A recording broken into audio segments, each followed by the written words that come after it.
Hi, Bill Doherty, co-founder of the Doherty Relationship Institute. Well, the good news is that we're at a time in our culture where many, at least middle-class married couples, feel that they should try marriage counseling, which is the term of use in the country, marriage counseling, before they get a divorce. But sometimes it's just sort of do a little check mark. You know, you've talked to your lawyer, and in fact, a lot of lawyers say if you try counseling, well, why don't you try it? So, but you're really out the door. And then they show up, and what do you do with these folks? And maybe they're not 100%, but 99 or 95. And so you have an eager beaver leaning in. You have a check mark. These are not fun sessions, okay? And then your job maybe is to see if they're willing to come back, and the person says, well, I don't know, I'll let you know, and then they're back, and then nothing improved after the first session. You just basically did an intake.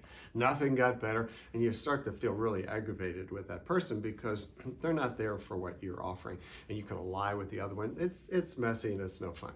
And then you're actually relieved when they don't come back. What I want to say is that discernment counseling, the specialized way to work with mixed agenda couples, one leaning out, one leaning in, and with the leaning out is ambivalent about whether they want to try real therapy. You can just propose that to them, a discernment process that's brief, no more than 5 sessions, and they decide each time whether to meet again, so you can just see them for once. And you don't try therapy unless somebody has removed the checkbox, okay? And they actually want to do it. They want to do it with an agenda of stuff they want to work on in themselves and their partners in the same way. So serious couples therapy, which itself may not work, I mean, there's no guarantees, but it's where I as a therapist can use what I know how to do, as opposed to dealing with somebody who isn't sure they even want to be in the room with me. So discernment counseling, in part, I created not just to help couples with this crucible of deciding whether to work in the marriage or not, but also to prevent therapists from dealing with half-hearted couples therapy with somebody who isn't sure they want to be in the room. You don't ever have to do that again because you have a different tool. If there's all training in this. But with the tool of discernment counseling, you just shift gears. You say, here's what I would like to propose we do.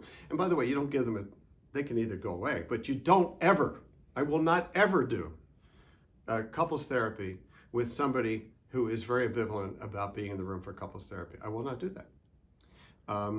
It's like if I'm a doctor, I will not give you a prescription for the antibiotic when you're telling me you're only going to take 3 or 4 days worth instead of 10 days. I'm not going to do it. I mean, you can go to another doctor, but this could actually harm you and harm society when we get these superbugs. So it's not like you have to come on stronger. You would just say, I have something to offer you that I think it really fits your situation right now. You proceed with that. So no more checkmark couples therapy.